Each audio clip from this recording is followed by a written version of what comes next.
the thing you want to avoid is an us and them kind of approach, right? The internal talent acquisition versus external recruitment. I'll probably say the best relationships that I have with businesses is where we work in tandem. I think, I think sometimes there's that kind of friction maybe, and I think maybe that sort of maybe TA will look at external recruitment and find us really annoying, and external recruitment will say I'm sure something the other way. But I think actually they're both really difficult roles. Talent acquisition for some of the big companies, you have so many roles that you're trying to fill all at once, and they could be anything from, I don't know, somebody in security to somebody in sales to somebody in finance, and that must be so difficult to be able to sort of fill all these different disciplines in one. And so we can kind of support that.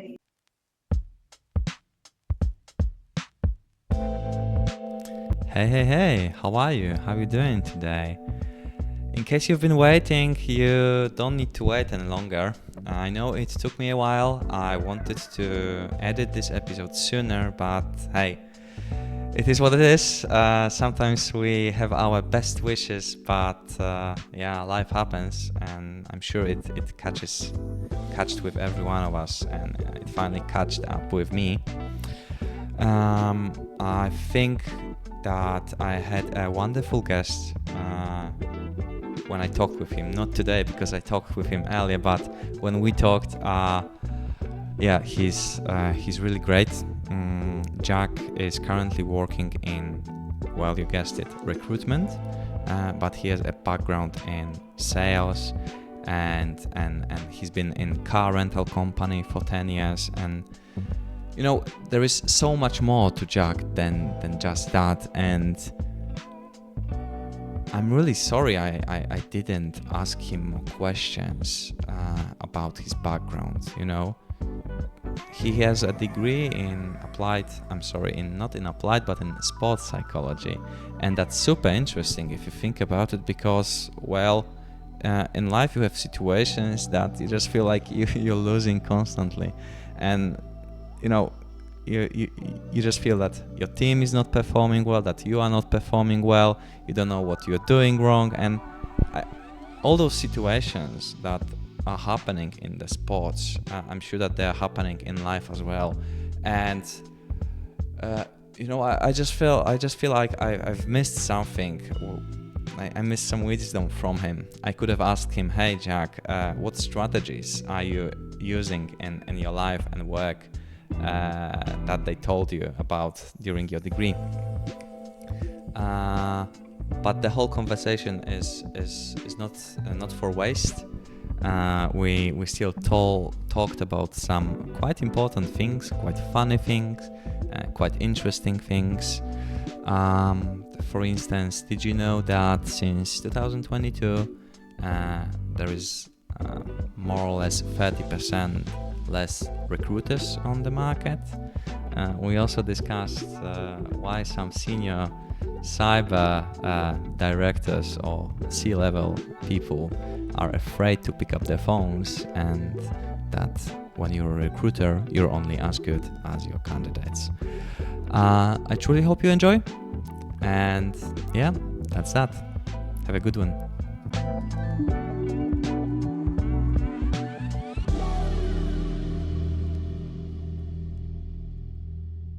Ladies and gentlemen, welcome to episode number 5. Today we have Jack Jillings with SoCode Recruitment. Jack, I've received the news that you participated in a London Marathon recently, and that you also did some fundraising. Would you like to start with that? Can you tell us a little bit about it? Yeah, of course. Yeah. So I ran the London Marathon just over 2 weeks ago. And it was incredibly hard. It was great, but incredibly hard. And we raised just under £1,500 for Cancer Research UK. Really, really proud of that.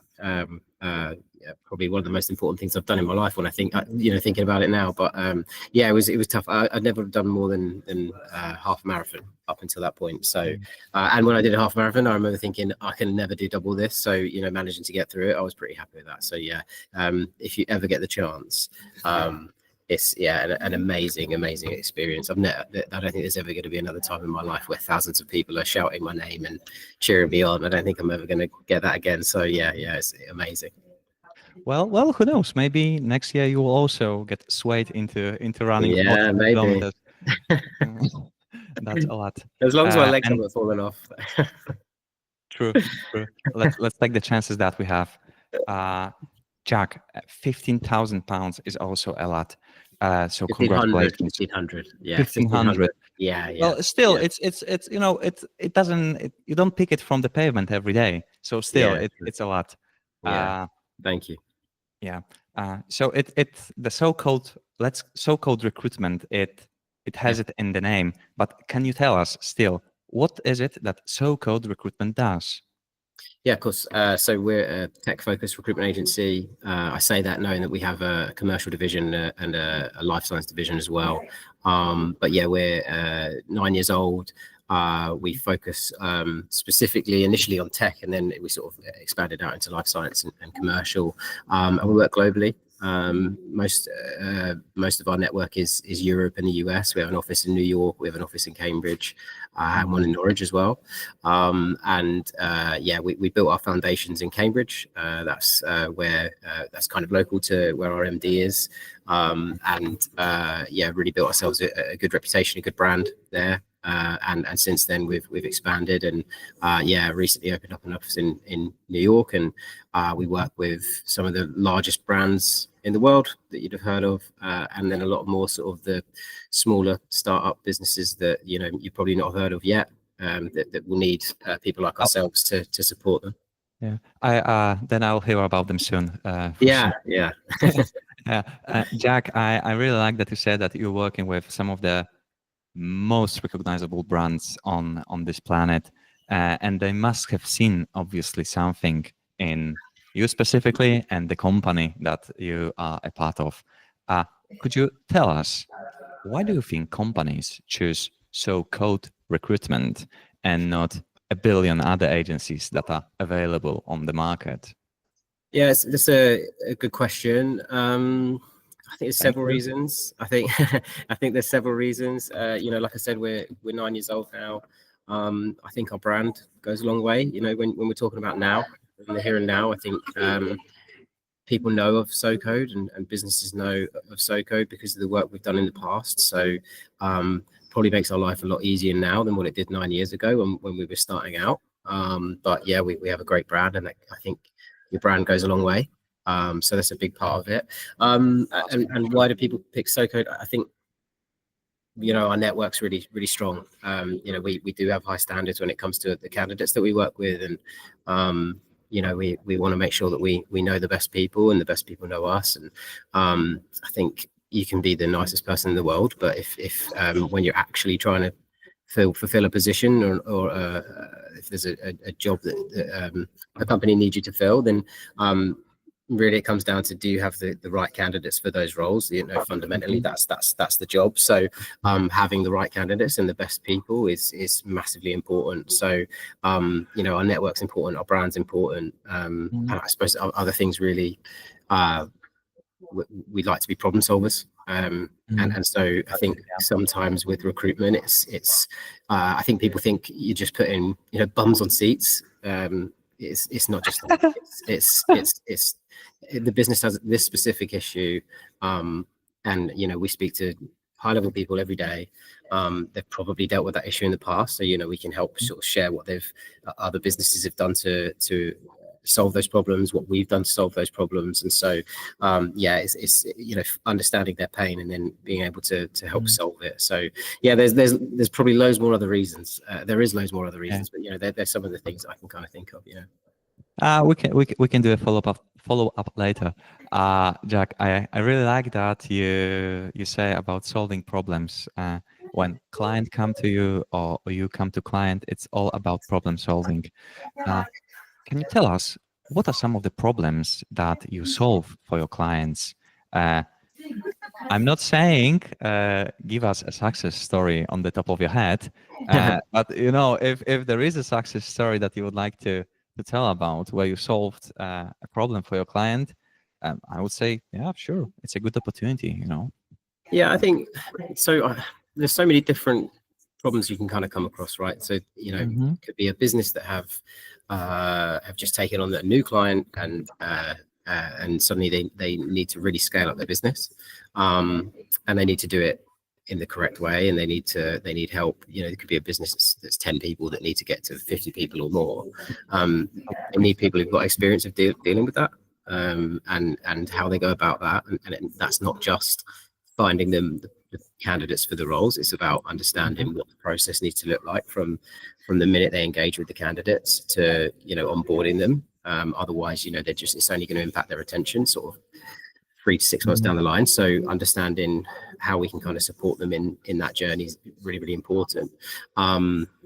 Maybe it's a technical issue. Maybe they have some sort of migration they're looking to do, or maybe they have obviously speaking from a security perspective, maybe they've just had an attack, or everybody's seeing right now that the Marks and Spencers and Harrods incidents, and that is having an impact not just on those two businesses, but businesses in retail are suddenly starting to sort of take up and or look up and take notice and think, okay, well, look, if that's happening to those brand names, then it can absolutely happen to us. And so making sure that they understand what issues they have, and it wouldn't come from me, but understanding what potential gaps they have is super important right now. So being able to kind of find people who can potentially find the problems and solve them for them is important too. So that's some problems. There's lots more. It's not as easy as just this problem and fix that.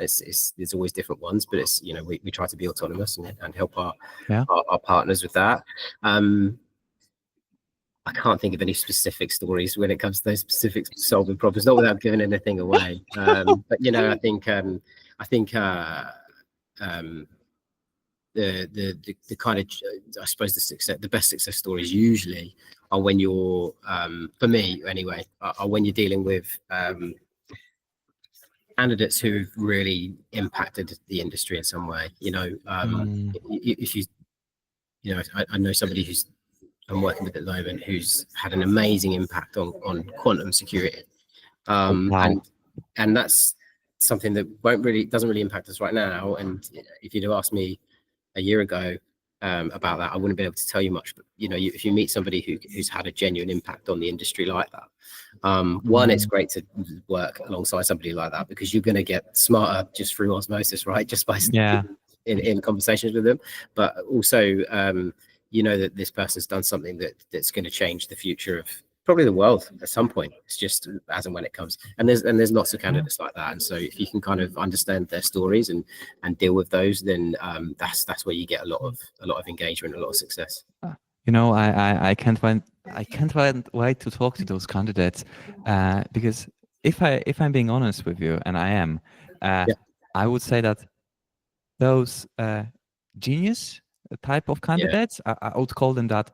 I always think of myself that they are not really going to look for a position that probably they will be employed. They will have stacks of other offers on the table. Can you really make a hire for those candidates? Yeah, absolutely. Yeah. It depends. I mean, some of those people are.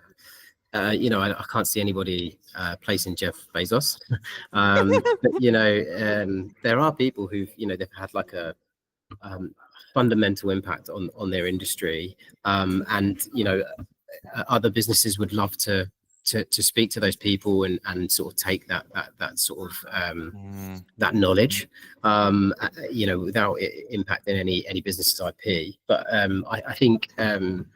Yeah, absolutely, and I think if you're a business in a specific industry, and somebody like that is potentially available, the impact that person could have on your business is ginormous, right? I think from a commercial perspective on its own, if a person is that innovative, then you would like to think that they can probably have a huge impact on these leaders' bottom line, and so fundamentally a lot of businesses want to make money, and if you've got people who can really sort of change industries like that, then they're going to make that business a lot of money, and it's just about making sure that from that person's personal perspective, it actually is a right fit. And what that looks like is dependent on the person. I think we always make sure that it's the right fit for the candidate and it's the right fit for the client as well. Because essentially we want to make both sides of the equation happy. Let's switch to the clients. You mentioned that you talk to the clients, and I have a question. Yeah. My impression is that cybersecurity is seen as a cost. When cybersecurity works, nobody is going to pay you money because they don't see the attack because it's working. Yeah, it's true. And when it doesn't, why do you want to invest in thing that doesn't do its job? You know what I'm saying? Yeah. When you are, do you see this sentiment, or do you see this feeling in when you are trying to recruit people that will be working in cybersecurity? Yeah, 100%. It's a really difficult balance. Like, I think we spoke about, keep talking about the Marks and Spencers and Harrods stuff, but if you have something, there's so many different things that go into it, but that's an incident that has immediately led to businesses being engaged in security, especially within retail, because they're like, okay, maybe we've not taken that much consideration of security because it's always been looked at as a cost. Well, now we know that the cost will be a lot more if somebody decides to hack us, right? So yeah, you're right, and I think the some of the best candidates I work with have not just a security mindset. They understand the business implications. So they're not. I think it's such a difficult balance for people in security. I'm glad I'm not a security person like that. you have to be able to understand where you can keep a business secure, but not so secure that the business can't make any money. Definitely. As you've got to try and find this balance, right? And at the same time, whenever the budgets come out or whenever they're sort of presenting or forecasting, the security leaders really have to go and speak to the C-suite, and they need to be able to convince them that they need to invest in certain tooling or certain projects, and that must be difficult because when you go to a C-suite and say, hey, I want you to spend this much money on your security, and they say, well, what's it going to do to our bottom line? It's always going to be some sort of cost. And trying to convince them that if you don't do it, then potentially the cost could be a lot greater. That must be such a difficult thing to have a conversation about, right?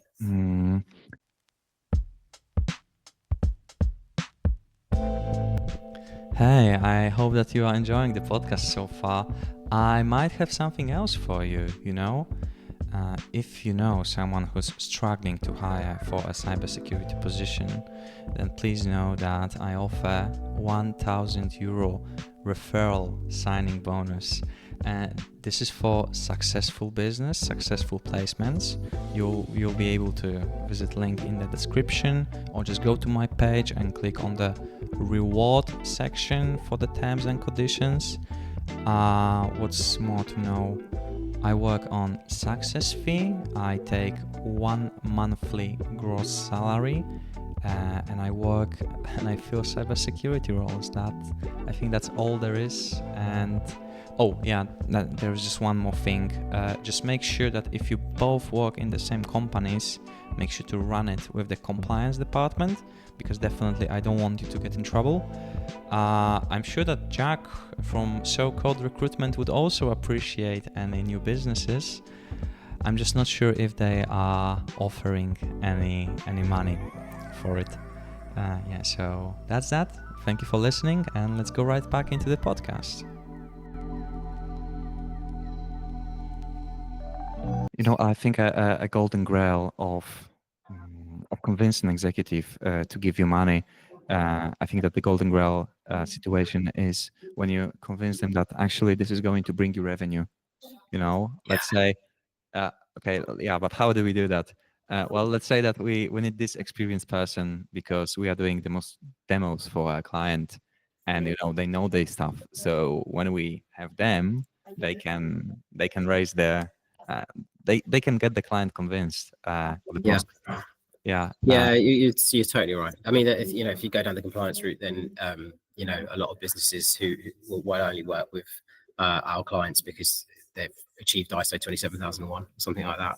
And if they haven't, then they either won't work with them, or they give them a certain amount of time to achieve it before they stop working with them. So if it's revenue driven, and they can kind of, if they can amount the cost or mount the amount of revenue, or I'm not saying it right, but if they can attribute a number, must make it a lot easier. This, that's why I don't, maybe maths is my strong suit, but I imagine that's quite difficult.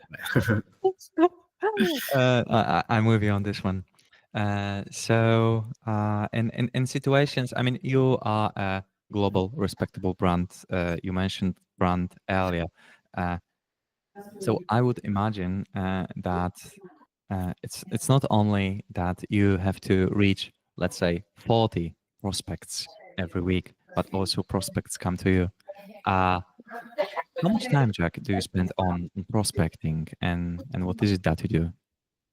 Yeah, good question. I've never thought to sort of amount it up. I'd probably say it's maybe 50-50 if you maybe sort of said 50% each way, but it does cross over. Like I think I suppose in my mornings it's reaching out to candidates and talking to the market, talking to my network, and then often off the back of that it will be down to business development, trying to reach out to businesses and trying to sort of grow that way. At the same time, sometimes some of the clients that I've worked with have come from candidate conversations. Senior leaders who I work with a lot, who I have a great relationship because we've worked on other roles, and then it's just kind of developed, and we've got on really well. We've developed the trust, and then it just sort of just evolves into a business relationship as well. And so it really does depend. I think you do a candidate client split in the day, in the morning and the afternoon, because it helps you focus, and that's why I'd say 50-50. But really I think if you limit yourself to, I'm only going to work candidate stuff in the morning, I'm only going to work client stuff in the afternoon, maybe that sometimes that you're actually just missing the opportunities in both. The same way as well. Sometimes you speak to a client, and the client will have candidates that they know who they want to introduce you to and stuff like that. So you do have to kind of be autonomous enough to be able to just kind of flexible enough to be able to kind of change where the opportunities lie. Yeah, you have to be open to that, definitely. Yeah. Look, you opened at least two different topics that I would like to go into. Yeah. Yeah, I just sort of forgot which one would I like to go first. So you talked about prospecting. I wanted to ask you, what do you think of cold calling someone out of the, let's go with that. So I wasn't living in the past, but my understanding is that 20 years ago, 30 years ago, the way to go was to let's say you have your prospects, they are all directors. Great, wonderful. Let's grab a telephone and let's call them right away. I have received some cold messages. I'm sure you received way more than me, and almost none of them work.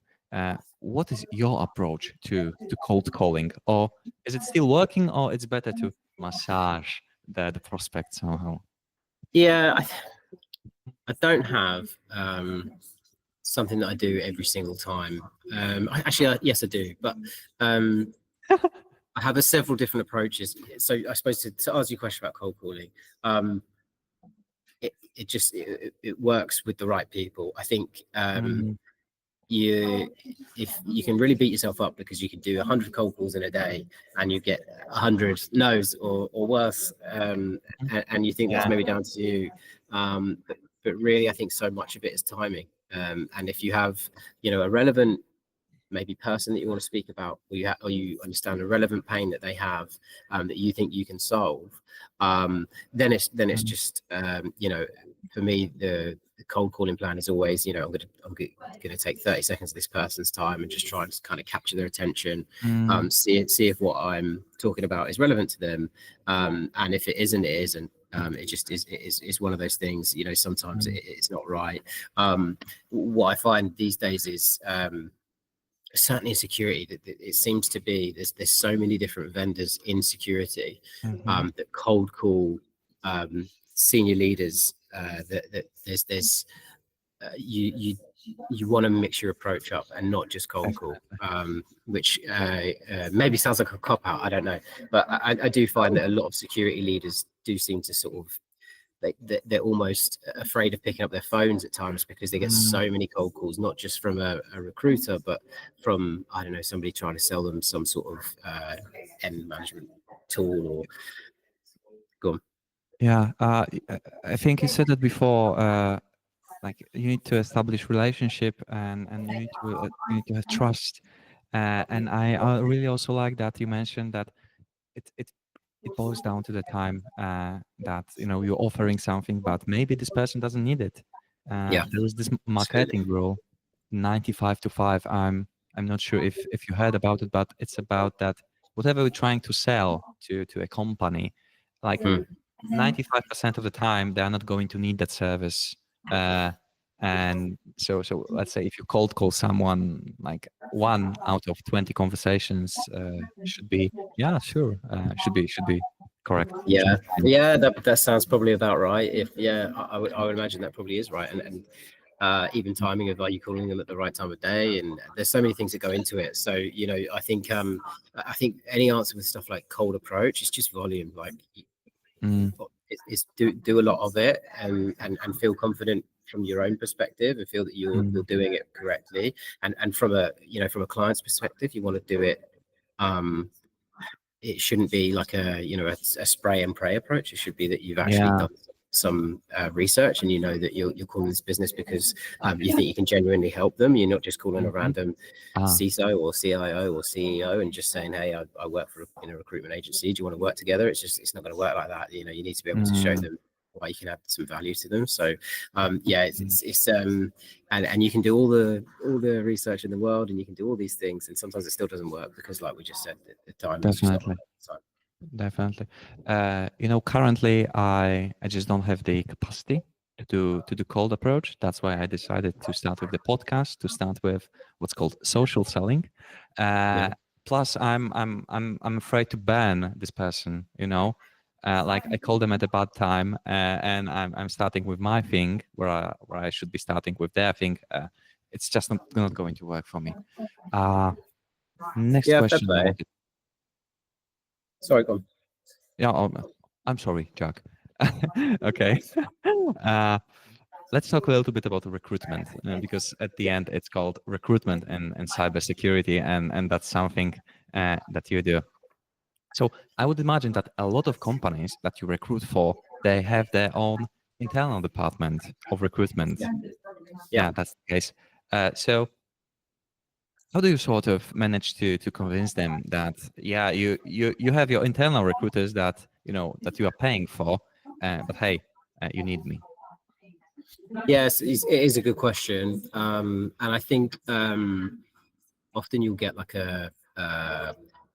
the thing you want to avoid is an us and them kind of approach, right? The internal talent acquisition versus external recruitment. I'll probably say the best relationships that I have with businesses is where we work in tandem. I think I think sometimes there's that kind of friction maybe, and I think maybe that sort of maybe TA will look at external recruitment and find us really annoying, and external recruitment will say I'm sure something the other way. But I think actually they're both really difficult roles. Talent acquisition for some of the big companies, you have so many roles that you're trying to fill all at once, and they could be anything from, I don't know, somebody in security to somebody in sales to somebody in finance, and that must be so difficult to be able to sort of fill all these different disciplines in one. And so we can kind of support that from just a really as obvious as a time perspective. You may not have enough time, we can help, we can support you as an extension, but maybe more focused down security or from a technical niche. When you're looking for really sort of niche specific roles, when you've got a specific technical problem, if you're in TA and you work in finance and sales and security and IT and all these other things, it's really difficult to have the full knowledge base of everything. I do security all day, every day, and I still don't. I've barely scratched the surface. So imagine being a TA trying to do that. So speaking to people like myself who works only in security and GRC, then at least you have somebody who has a bit more of an idea of what you'll be looking for. So again, we can kind of support them as an expert within recruiting within that niche. So I think that there are a lot of the things. The other thing I would probably say is talent acquisition want information as well. They whether it's diversity, equity, and inclusion, maybe we can support them from that angle.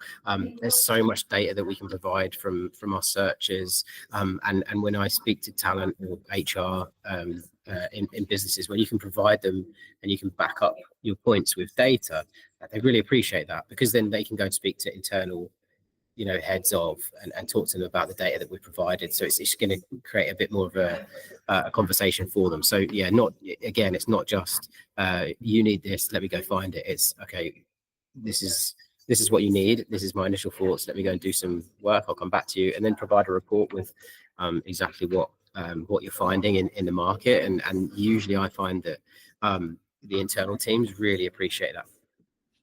I love it. I love your approach. First, because you said it's about to have conflicts with internal TA. 100% agree. And the other one, when you provide insights that are valuable to them, you are not really a recruitment agency, but you are leaning more into role of consulting, of helping them out. Love that. Definitely love that. Yeah, but I'm talking too much. I've missed my question. Yeah, I got it. I'm going to edit that later on, so no worries. That's okay. That's okay. Maybe I'll leave it. I don't know. Jack, one of the when I check LinkedIn, I see a lot of posts about I'm looking for a job for 6 months. It's been almost a year for me, and it's like it's not exclusive to any industry, I must say. So I see a lot of cybersecurity folks, our people looking for jobs as well. Can I ask you your take on the job market nowadays? How is it from your perspective? Do candidates have fair expectations, and do companies also have fair expectations, or is it somehow tilted? Yeah, no, it's a good point. No, I think probably the last 2 years have been really, really difficult. I think after almost felt like was it 2023, beginning of 2023, and was it Meta and Amazon and Netflix and all these really big brands made a lot of people redundant, and I think that was just kind of the beginning of what was a really rough couple of years. And what we kind of saw was that where probably at the end of 2022 there was a lot of jobs, maybe not enough candidates. Suddenly these giant companies were making people redundant, and because of that, it doesn't take much for other businesses to see that and think, okay, well, we need to batten down the hatches too.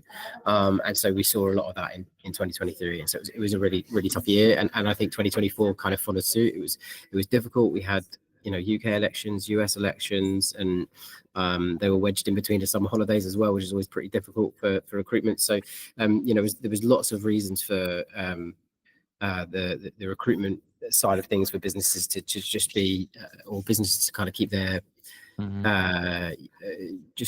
keep their purse strings tight and just keep their heads down, watch how the market was going, and that's what it was for a couple of years. Now I would probably say since sort of December, January time, it's been a lot better. From a personal perspective, it's been we've had a really busy year. I've had a really busy year so far, which I'm not complaining about. It's great, and it's a lot more positive. From to answer your question about candidates and clients, well, that does change expectations by that point, because maybe candidates who 2 years ago were from a contractor perspective were getting paid incredible amounts of money because they were one of only a few people in for each role, because they could have pick of 10 roles.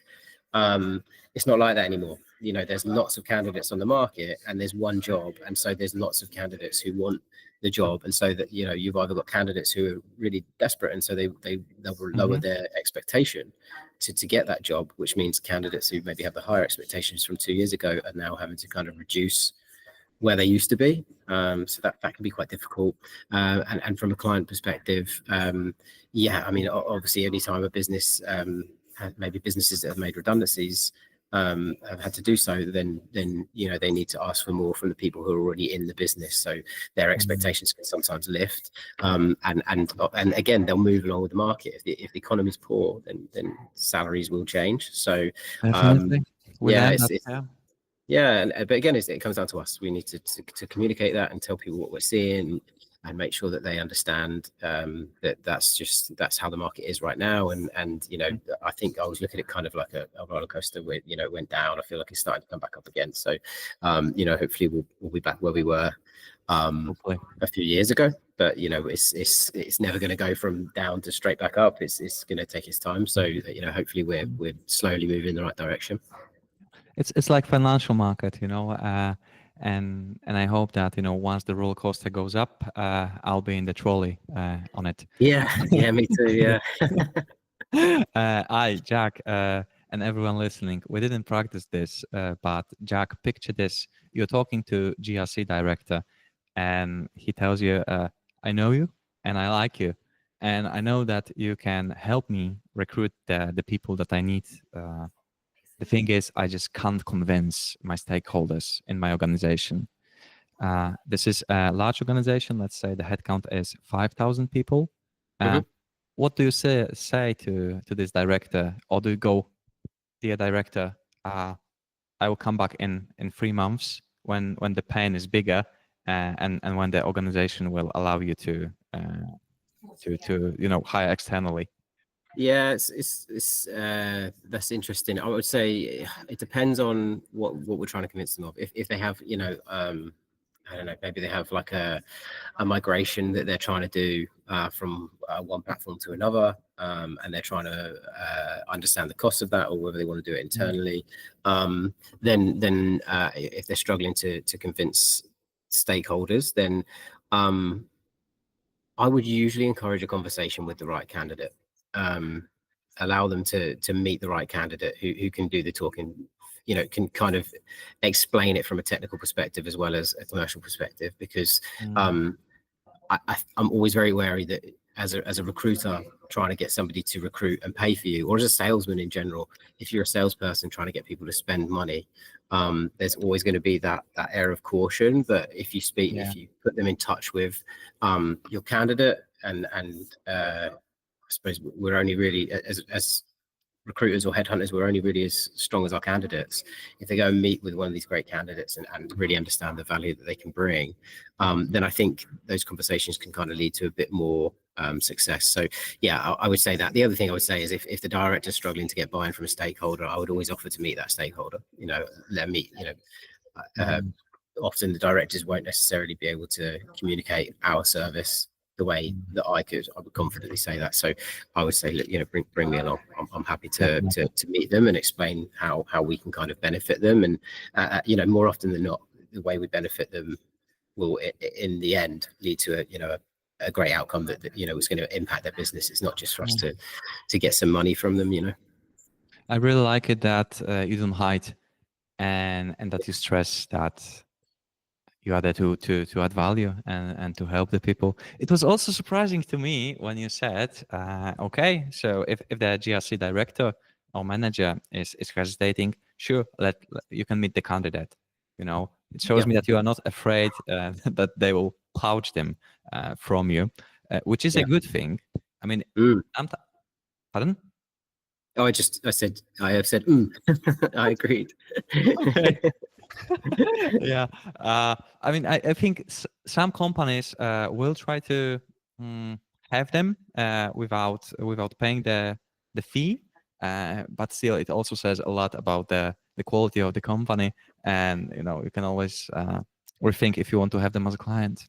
Yeah, there's horror stories, but I've never had that happen, and I think you do have to work on a basis of trust with things like this. I think most businesses know how recruitment works, and you know, it's I think you have to trust people until they give you a reason not to trust them, and I think, you know, I suppose probably from a recruitment perspective, you have to have a great relationship with the candidate too, right? If the candidate and you have a great relationship, and a business decided to ever try and do that, then you would hope that candidate would tell you, and, you know, let you know that that's what's happened. Because if a candidate thinks that a business is trying to do something like that, then chances are they're probably not a good business to work for anyway. So it's probably going to give them a good advert as to why not to go and work for them. So yeah, I think if businesses do try to do that, more often than not, it's a really poor practice that never works out well. So yeah, I actually don't think too much about that. I don't think that's too much of an issue usually. You know, the longer I live, the more I believe in taking the shortcuts doesn't pay off. Actually, the shorter way is not the right way. Yeah. That's why I'm doing. That's why I'm doing. I just ran a marathon, right? I just ran a marathon. Yeah, no shortcuts there. You had way better comeback than me. Jack, look, the last question is aimed to the people that are listening to us.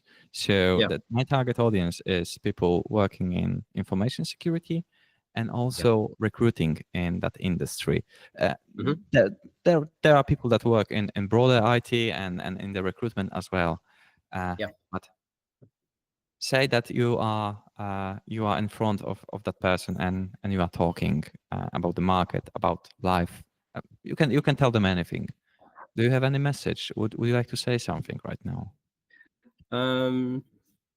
Yeah, I'll probably say just you know, we just spoke about it, right? Last 2 years have been pretty tough for people in security, people in recruitment, people in security recruitment. I think isn't there I think there's a really strong fact, like something like 30% of recruiters are no longer working in recruitment since like 2 or 3 years ago. So it's, you know, it's a big dip. But I suppose all I say is have faith. You know, like we said, business goes like this all the time, right? And so I think you know, have faith to the people working in security and to the people in recruitment. Like it's getting better and it's getting stronger, and you just got to keep putting the graft in, and you know, knowing the right people and having good relationships with those people. And I think if you do right by the people you work with, they'll do right by you.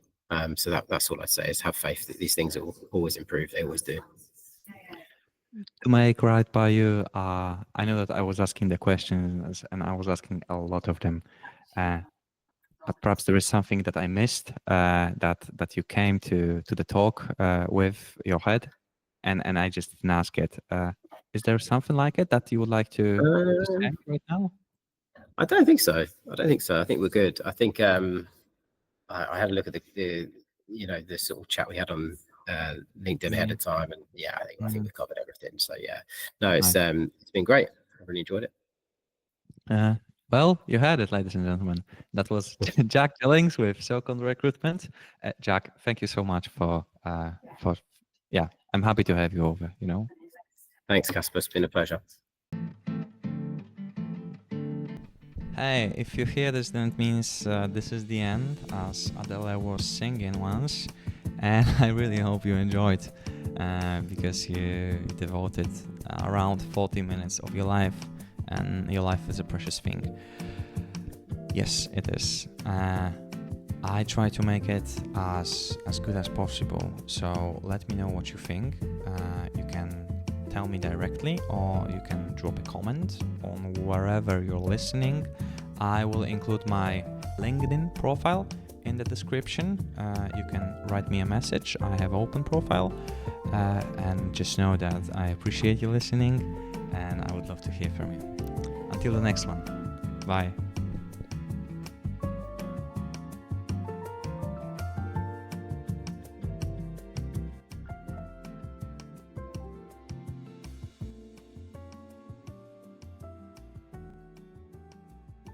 Love that. Definitely love that.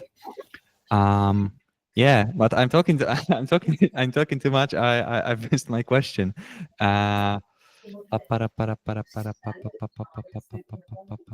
Yeah, I got it. I'm going to edit that later on, so no worries. That's okay. That's okay. Maybe I'll leave it. I don't know.